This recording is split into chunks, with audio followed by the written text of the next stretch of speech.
দিনটি ছিল 22 জুলাই বুধবার। যুক্তরাষ্ট্রের রাজধানী ওয়াশিংটন ডিসি হোয়াইট হাউসের কাছাকাছি একটি সুরক্ষিত ভবনের রুদ্ধদ্বার কক্ষে জড়ো হয়েছিলেন দুই দেশের শীর্ষ কর্মকর্তারা। একদিকে যুক্তরাষ্ট্রের জ্বালানি সচিব ক্রিস রাইট, অন্যদিকে সৌদি আরবের জ্বালানি মন্ত্রী প্রিন্স আব্দুল আজিজ বিন সালমান।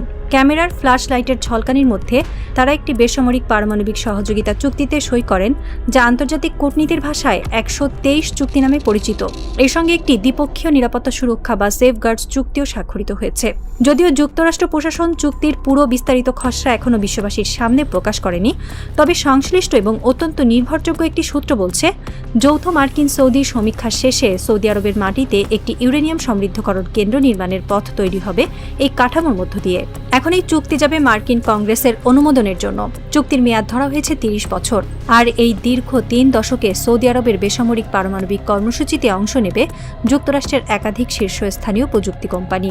আপাতদৃষ্টিতে সবকিছু খুব স্বাভাবিক মনে হতে পারে। একটি দেশ তাদের জ্বালানি চাহিদা মেটানোর জন্য পারমাণবিক বিদ্যুৎ কেন্দ্র বানাতে চাইছে, আরেকটি পরাশক্তি তাদের সাহায্য করছে। তাহলে এত আলোচনা কেন? কেন তেল আবিব থেকে শুরু করে ইউরোপের রাজধানীগুলোতে এত শোরগোল? কারণটা লুকিয়ে আছে চুক্তির ভেতরের একটি মাত্র শব্দের মধ্যে, ইউরেনিয়াম সমৃদ্ধকরণ। পারমাণবিক বিজ্ঞানের জগতে ইউরেনিয়াম সমৃদ্ধকরণ এমন একটি প্রক্রিয়া যা একই সঙ্গে আশীর্বাদ এবং অভিশাপ হতে পারে। যে প্রযুক্তি দিয়ে পারমাণবিক বিদ্যুৎ কেন্দ্রের জন্য সাধারণ জ্বালানি তৈরি করা হয়, সেই একই প্রযুক্তিকে যদি আরও একটু বেশি সময় ধরে আরও উচ্চমাত্রায় প্রয়োগ করা হয়, তবে তা সরাসরি পরমাণু অস্ত্র বা বোমার উপকরণেও রূপান্তরিত হতে পারে। আন্তর্জাতিক পারমাণবিক অস্ত্র বিস্তার রোধ নিয়ে কাজ করা বিশেষজ্ঞরা গভীর উদ্বেগ প্রকাশ করে বলছেন, সৌদি আরব যদি একবার নিজেদের মাটিতে নিজস্ব সমৃদ্ধকরণ সক্ষমতা অর্জন করে ফেলে, তাহলে ভবিষ্যতে সেটাই হতে পারে তাদের পরমাণু অস্ত্র তৈরির মূল ভিত্তি। আর ঠিক এখানেই লুকিয়ে আছে আসল আশঙ্কা। সবচেয়ে গুরুত্বপূর্ণ এবং ভয়ঙ্কর বিষয়টি হল, সৌদি আরবের বর্তমান ডি ফ্যাক্টো শাসক যুবরাজ মোহাম্মদ বিন সালমান নিজেই অতীতে অত্যন্ত স্পষ্ট এবং দ্ব্যর্থহীন ইঙ্গিত দিয়েছিলেন। তিনি প্রকাশ্যে বলেছিলেন, ইরান যদি কখনো পারমাণবিক অস্ত্র বানায়, সৌদি আরবও এক মুহূর্ত দেরি না করে একই পথ অনুসরণ করবে। অর্থাৎ যুবরাজের এই কথা থেকেই স্পষ্ট যে এই চুক্তি নিছক কোনো জ্বালানি নিরাপত্তার বিষয় নয়, বরং এটি এক ধরনের সুদূরপ্রসারী কৌশলগত প্রস্তুতিও বটে। যদি ভবিষ্যতে আঞ্চলিক সমীকরণ পাল্টে যায়, যদি ইরান পারমাণবিক বোমা বানিয়ে ফেলে, তবে সৌদি আরব যেন পিছিয়ে না থাকে, সেই প্রস্তুতি এখন থেকে নেওয়া হচ্ছে। এবার আসি নজরদারি প্রশ্নে। পারমাণবিক কর্মসূচির ক্ষেত্রে নজরদারি অত্যন্ত গুরুত্বপূর্ণ একটি বিষয়। সাধারণত কোনো দেশের পারমাণবিক কর্মসূচি যে অস্ত্রের দিকে না গিয়ে শুধু বেসামরিক থাকছে, সেটা নিশ্চিত করতে আন্তর্জাতিক পরমাণু শক্তি সংস্থার অতিরিক্ত প্রোটোকল থাকাটা বাধ্যতামূলক এবং জরুরি মনে করা হয়। এই অতিরিক্ত প্রোটোকল আন্তর্জাতিক পরিদর্শকদের অনেক বেশি স্বাধীনতা আর আকস্মিক নজরদারির সুযোগ দেয়। তারা চাইলে কোনো দেশের যে কোনো পারমাণবিক স্থাপনায় যে কোনো সময় হানা দিতে পারে। কিন্তু আশ্চর্যজনক এবং রহস্যজনক বিষয় হলো, এই সৌদি মার্কিন চুক্তিতে সেই অতিরিক্ত প্রোটোকল অন্তর্ভুক্ত করা হয়নি। ফলে আন্তর্জাতিক পর্যায়ে বিস্তৃত পরিদর্শনের সুযোগ কতটা থাকবে তা নিয়ে বিশেষজ্ঞদের মধ্যে স্পষ্ট উদ্বেগ তৈরি হয়েছে। লন্ডন ভিত্তিক ইন্টারন্যাশনাল ইনস্টিটিউট ফর স্ট্র্যাটেজিক স্টাডিজের এক দীর্ঘ পারমাণবিক বিশেষজ্ঞ এই চুক্তিকে অভিহিত করেছেন অস্ত্র বিস্তার রোধ নীতির একরকম যুগান্তকারী পরিবর্তন হিসেবে। তিনি বলছেন, যেখানে সর্বোচ্চ আন্তর্জাতিক নজরদারি নিশ্চিত না করেই একটি দেশের হাতে পারমাণবিক সমৃদ্ধকরণের মতো সংবেদনশীল প্রযুক্তি হস্তান্তরের পথ খুলে যাচ্ছে, সেখানে ভবিষ্যৎ নিরাপত্তার কোনো গ্যারান্টি থাকে না। আমেরিকা কেন এমন ছাড় দিল? কেন তারা সৌদি আরবের উপর কড়া নজরদারির শর্ত চাপালো না? এই প্রশ্নের উত্তর হয়তো লুকিয়ে আছে বৃহত্তর ভূ রাজনৈতিক স্বার্থ এবং অর্থনৈতিক চুক্তির আড়ালে। কিন্তু এই ছাড়ই আজ ইসরায়েলের জন্য সবচেয়ে বড় আতঙ্কের কারণ হয়ে দাঁড়িয়েছে। এখানে একটি খুব স্বাভাবিক প্রশ্ন উঠতে পারে, সৌদি আরব তো ইরানের কট্টর প্রতিদ্বন্দ্বী, আর মধ্যপ্রাচ্যে ইরানকে ঠেকাতে ইসরায়েলের সঙ্গে সৌদি আরবের যে অলিখিত সমঝোতা এবং গোপন আঁতাত রয়েছে, তাও কারো অজানা নয়। তাহলে সৌদির পরমাণু সক্ষমতা নিয়ে তো ভয় পাওয়ার কথা ইরানের, ইসরায়েলের নয়, তাই না? কিন্তু ভূ রাজনীতির বাস্তবতা এতটা সহজ নয়। কূটনীতির ভাষায় একটি কথা খুব প্রচলিত, শত্রুর শত্রু বন্ধু। কিন্তু এই নীতিটা সবসময় চিরস্থায়ী হয় না। আজ যে সৌদি আরব ইরানকে ঠেকাতে ইসরায়েলের পাশাপাশি দাঁড়িয়েছে বলে মনে করা হচ্ছে, আগামীকাল আঞ্চলিক ক্ষমতার সমীকরণ বদলে গেলে সেই সম্পর্ক রাতারাতি বদলে যেতে পারে। ইসরায়েলের জাতীয় নিরাপত্তা নীতির মূল কথাই হলো কোনো প্রতিবেশী বা আঞ্চলিক শক্তিকে, এমনকি কোনো সাময়িক মিত্রকেও পারমাণবিক অস্ত্রের কাছাকাছি পৌঁছাতে না দেওয়া। কারণ একবার কোনো দেশ পরমাণু অস্ত্রের মালিক হয়ে গেলে সেই ক্ষমতা আর কখনো তাদের কাছ থেকে ফিরিয়ে নেওয়া যায় না। আর ভবিষ্যতে যদি সৌদি আরবের সরকার বদল হয় অথবা তাদের নীতিগত পরিবর্তন আসে, তখন সেই পারমাণবিক অস্ত্র কোন দিকে বা কার বিরুদ্ধে ব্যবহৃত হবে তার নিশ্চয়তা কেউ দিতে পারে না। তাই সৌদি আরব আজ যতই ইরান বিরোধী অবস্থানে থাকুক না কেন, একটা পারমাণবিক সক্ষম সৌদি আরব ইসরায়েলের জন্য দীর্ঘমেয়াদে একটা অনিশ্চিত আর অনিয়ন্ত্রিত ভবিষ্যতের নাম। আর ঠিক এই কারণেই নেতানিয়াহু সরকারের মধ্যে এই চুক্তি নিয়ে এক গভীর সতর্কতা আর উদ্বেগ কাজ করছে বলে বিশ্লেষকরা মনে করছেন। এখন আসল প্রশ্নে আসি, সৌদি আরব যদি সত্যি একদিন পরমাণু অস্ত্রের মালিক হয় তাহলে ইসরায়েলের জন্য এর কি অর্থ দাঁড়াবে? এটা বুঝতে হলে আমাদের একটু ইতিহাসের পাতা উল্টে পেছনে ফিরে তাকাতে হবে। পুরো মধ্যপ্রাচ্যে এখন পর্যন্ত ইসরায়েল হলো একমাত্র রাষ্ট্র যাকে আনুষ্ঠানিকভাবে পারমাণবিক অস্ত্রধারী দেশ ধরা হয়। যদিও ইসরায়েল নিজে কখনো আনুষ্ঠানিকভাবে তা স্বীকার করেনি, আবার অস্বীকারও করেনি।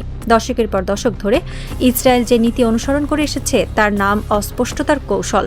এই কৌশলের মূল ভিত্তি হল প্রতিবেশী কোনো দেশকেই সেই একই পর্যায়ে পৌঁছাতে না দেওয়া। এ কারণেই অতীতে 1981 সালে ইরাকের ওসেরিক পারমাণবিক চুল্লিতে এবং 2007 সালে সিরিয়ায় আল কিবারে সন্দেহভাজন পারমাণবিক স্থাপনায় সরাসরি বিমান হামলা চালিয়েছিল ইসরায়েল। আর সাম্প্রতিক সময়ে ইরানের পারমাণবিক ও সামরিক স্থাপনাতেও তাদের এই ধরনের আক্রমণাত্মক এবং নাশকতামূলক পদক্ষেপ দেখা গেছে।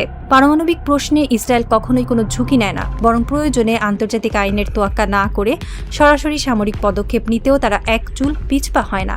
এই একচেটিয়া পারমাণবিক প্রাধান্য বহু দশক ধরে ইসরায়েলের গোটা জাতীয় নিরাপত্তা কৌশলের মূল স্তম্ভ। এখন যদি সৌদি আরবও পারমাণবিক শক্তিতে পরিণত হয় তাহলে ইসরায়েলের সেই একচেটিয়া অবস্থান আর থাকবে না। মধ্যপ্রাচ্যের পারমাণবিক মনোপলি ভেঙে যাবে। এতে অন্তত 3টি বড় প্রভাব পড়তে পারে ইসরায়েলের উপর। প্রথমত, এটি সামরিক প্রতিরোধ ক্ষমতার বা ডিটারেন্সের ভারসাম্য সম্পূর্ণ বদলে দেবে। ইসরায়েল এখন যেভাবে নিজের অঘোষিত পারমাণবিক সক্ষমতাকে চূড়ান্ত প্রতিষেধক হিসেবে ব্যবহার করে, সেই কৌশলগত সুবিধা কমে আসবে। যদি প্রতিপক্ষ শিবিরে তা সে বন্ধু দেশই হোক না কেন আরেকটি পারমাণবিক শক্তি যুক্ত হয়, তবে ইসরায়েলের সেই মনস্তাত্ত্বিক দাপট আর থাকবে না।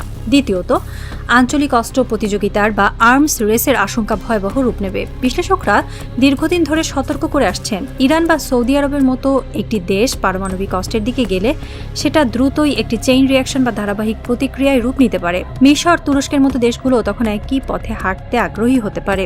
একবার এই দৌড় শুরু হলে তা থামানো প্রায় অসম্ভব হয়ে দাঁড়ায়, কারণ প্রতিটি দেশই তখন নিজেকে নিরাপদ রাখতে প্রতিবেশীর সমান শক্তি অর্জনের চেষ্টা করবে। এমন এক পরিস্থিতিতে ইসরায়েলের চারপাশে নিরাপত্তা পরিবেশ আরও জটিল হয়ে উঠবে। আর একটা মাত্র ভুল হিসাব নিকাশ বা ভুল বোঝাবুঝি থেকেই শুরু হতে পারে বড় ধরনের পারমাণবিক সংকট, যা পুরো অঞ্চলকে ধূলিসাৎ করে দিতে পারে। তৃতীয়ত, এই চুক্তিতে একটি বিষয় বিশেষভাবে লক্ষণীয়। সৌদি আরবের সঙ্গে ইসরায়েলের সম্পর্ক স্বাভাবিক করার কোনো শর্ত এই চুক্তিতে যুক্ত করা হয়নি। আমেরিকা চাইলে এই চুক্তির বিনিময়ে সৌদি আরবকে ইসরায়েলের অস্তিত্ব মেনে নেওয়ার শর্ত জুড়ে দিতে পারত, কিন্তু তারা তা করেনি। এটি ইসরায়েলের জন্য একটি বড় কূটনৈতিক পরাজয়। তবে এখানে একটি ভারসাম্যপূর্ণ দৃষ্টিভঙ্গিও রাখা দরকার। একটি বেসামরিক চুক্তি সই হওয়া মানেই কিন্তু পরের দিনই পরমাণু বোমা তৈরি হয়ে যাওয়া নয়।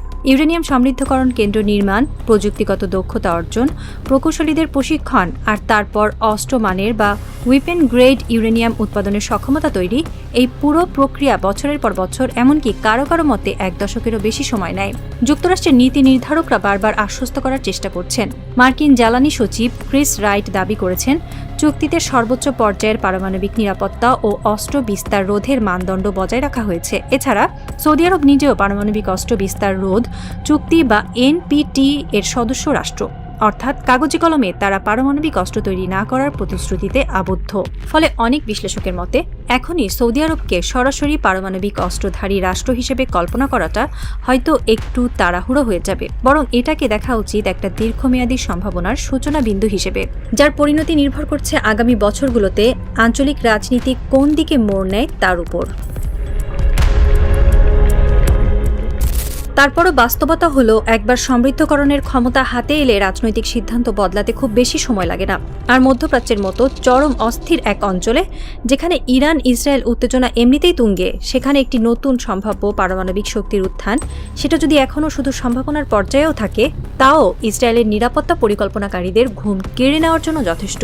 ইসরায়েল দীর্ঘদিন ধরে যে কৌশলগত নীতি অনুসরণ করে আসছে, প্রতিবেশী কোনো দেশকেই পারমাণবিক অস্ত্রের কাছাকাছি পৌঁছতে না দেওয়া, সেই নীতির সবচেয়ে বড় পরীক্ষা হয়তো এবার সামনে অপেক্ষা করছে। এটাও মনে রাখা দরকার, সৌদি আরব আর ইসরায়েলের মধ্যে কোনো আনুষ্ঠানিক কূটনৈতিক সম্পর্ক এখনও নেই, তবে গোপনে নিরাপত্তার বাণিজ্যিক সহযোগিতার একাধিক খবর মাঝে মধ্যেই সামনে এসেছে। ফলে সৌদি আরবের পারমাণবিক অগ্রগতিকে শুধু শত্রুতার চোখে না দেখে বরং একটি জটিল বহুমুখী কৌশলগত দাবার ছক হিসেবেও দেখা দরকার, যেখানে যুক্তরাষ্ট্র, ইসরায়েল, সৌদি আরব আর ইরান প্রত্যেকেই নিজেদের স্বার্থ অনুযায়ী চাল দিচ্ছে। তাহলে প্রশ্ন থেকেই যাচ্ছে, আগামী দিনগুলোতে ইসরায়েল কি চুপ করে বসে থাকবে? তারা কি মেনে নেবে যে তাদের চোখের সামনে আরেকটি মধ্যপ্রাচ্যের দেশ পারমাণবিক সক্ষমতার দিকে এগিয়ে যাচ্ছে, নাকি কূটনৈতিক আর ভিন্ন কোনো পথে কোনো গুপ্ত হামলা বা সাইবার আক্রমণের মাধ্যমে এই সমীকরণ ঠেকানোর চেষ্টা করবে মোসাদ? রাত গভীর হচ্ছে তেল আবিবে।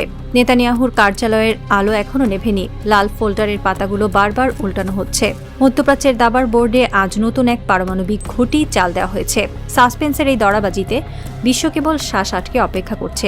এই রাজনৈতিক থ্রিলারের শেষ অধ্যায় হয়তো কোনো গুপ্ত ঘাতকের হাতে অথবা কোনো সাইবার ভাইরাসের কোডে লেখা হবে, কিন্তু আপাতত পারমাণবিক বোমার এই ছায়া পুরো মধ্যপ্রাচ্যকে এক অসীম অনিশ্চয়তার দিকে ঠেলে দিয়েছে। জিরো আওয়ার হয়তো এখনো আসেনি, কিন্তু ঘড়ির কাঁটা টিকটিক করতে শুরু করেছে।